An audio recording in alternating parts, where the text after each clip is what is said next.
Yo, what is going on YouTube? So today I want to talk about the reason that I decided that modding is no longer something I want to do. Um, this particularly pertains to Xbox, as that community alone is more toxic than any other form of modding that I've ever been in. Um,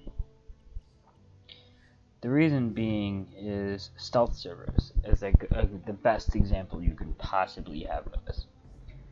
So we have offline files, and then there is stealth files. I personally use an offline file, and that works just fine for me. I'm able to do whatever. I make my own cheats, yada yada yada.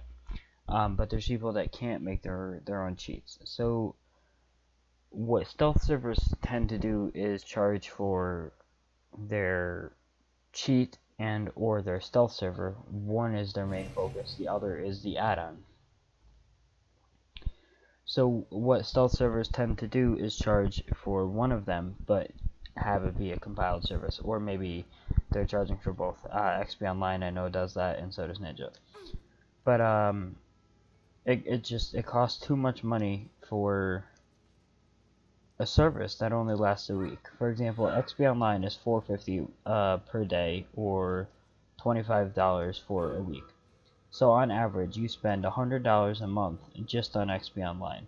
So when we have 330 people, roughly, that play online all the time on Xbox, that's making them a very marginal profit, and then they split it between the developers and whatever. So now that I can understand to a degree of the development, but I really feel like there should be a stealth server that is free in like a non-competitive way for people that don't want the cheats that their stealth service is giving them, but want to be able to play online.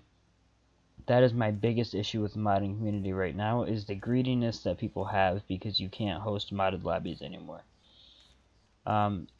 By all means, I do think the XP Online developers are great, and by the way, this isn't a live commentary. I'm doing this while playing, so or this isn't a like voiceover. I'm actually playing. But anyways, so basically, XP Online, they have a really good service, and I appreciate it. But I feel like the way people are taking, or stealth services are using the service to make money, is just a bit unproportional to most other services. Like a cheating service, whatever, you charge $5 and you get a good service, right? You get a good cheat service that lasts you for a while, like Paradox is a good example of that. Lifetime is, I don't remember how much, and you pay for it and then you're good to go and you go cheat.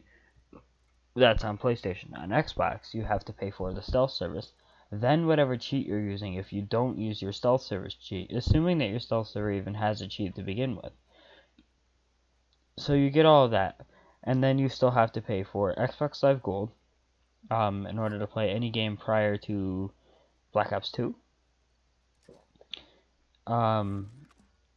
And in order, just forget about making your own cheats for the games, because nobody will give you any support on how to create something, and there is absolutely no basis released for anything on any game for Xbox for the most part that would allow you to be able to do things other than what was released by Mountain Hacks, which is now host only, and Zone, but Zone actually removed his because of whatever reason.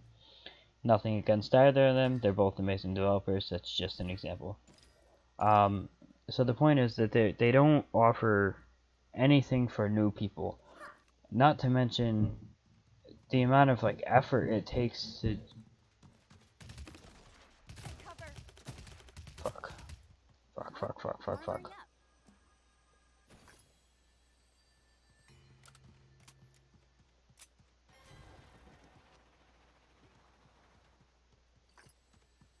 Hang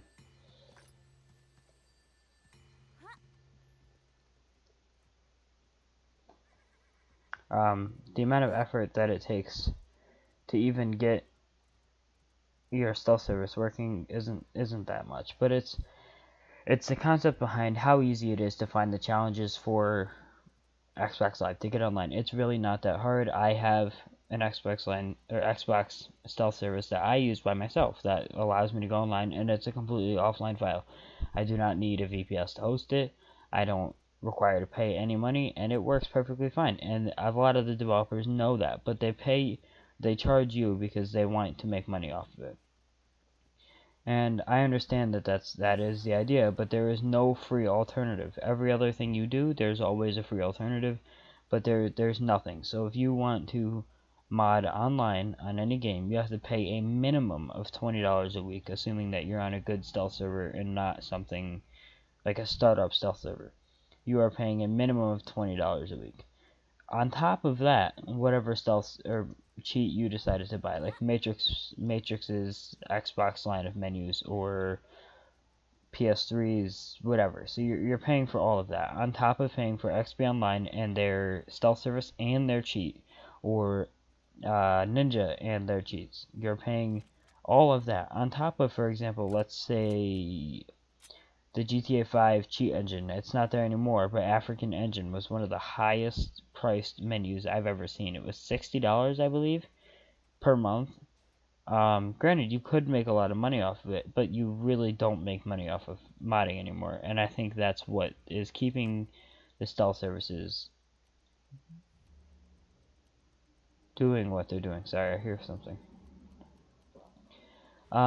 But it causes a lot of financial problems for people that don't have money to be able to do these things, so they're just fucked. Those people are just screwed. They can't even get online to make money. They have no way to get anywhere or advance at any time. So that's just the start. Trying to start up modding on Xbox is terrible. You can't get a single person with proper support that would actually help you. Not saying that I am in these scenarios, or affecting me, but just the general modding community. A lot of the new people that are coming in are having these issues. You can't go on and ask somebody for help setting up a stealth server. They may be sarcastic or tell you something right the first time, but then the second time you ask a question, they're sarcastic. You get a response that is not helpful at all, or they'll just stop talking. And that's just like it. That pretty much sums up how Xbox modding works. You can't really get much support. So let's say you do get that support or whatever, and then you want to start making cheats. Now you have an Xbox community. Now keep in mind, anybody that mods PS3 can mod Xbox. For the most part, the developers can. So what happens is people in the Xbox community will not show you how to do it. They won't show you how to get IDA, where to get IDA. They don't show you how to use it. They don't show you what anything does. They won't show you how to create structures for C++. They don't show you how to create a plugin. They don't show you anything. Literally nothing. So trying to find that one person that does know enough to help you is difficult, and the people that do help tend to not know much, so they can only go so far. And the idea is to keep prices high and keep their services unique, and I understand that. But that is so challenging compared to PlayStation, where PlayStation, there's tutorials all over the place. There's literally a 16-part tutorial on how to make an SPRX menu for Black Ops 2. And he goes in depth into every single thing, how to find addresses, how to do this, that, and the next. And that's just not something that happens in the Xbox community. Zone tried to make it, but people told him to stop. And with Xbox, if you make a tutorial in C++ on how to do something, you'll likely immediately start getting hit offline or talked trash to, kicked out of servers, whatever it takes for you to stop posting tutorials on how to do a mod menu in C++, and that is to prevent it. And it's just ridiculous the amount of effort people go to stop things from being shared. And I find that to be ridiculous, that you can't get information like that, the lack of public information. The modding communities themselves were specifically designed to make things easier on console. Genuinely, they were to make things easier. On PlayStation, they have come out with a new... Fuck. Oh, I can't stand that. So PlayStation came out with a new system for jailbreaking your PS3, so you can now just go, not PlayStation, but the PSX came up with a new system, so you can just jailbreak your PlayStation 3. And you can just go right on through. If you have any questions, you just ask. Well, you can't do that in Xbox, and I think that's the #1 issue with Xbox Live modding at this time. But let me know what you guys think in the description, and I hope you guys enjoyed the video. I'll see you in the next one. Peace.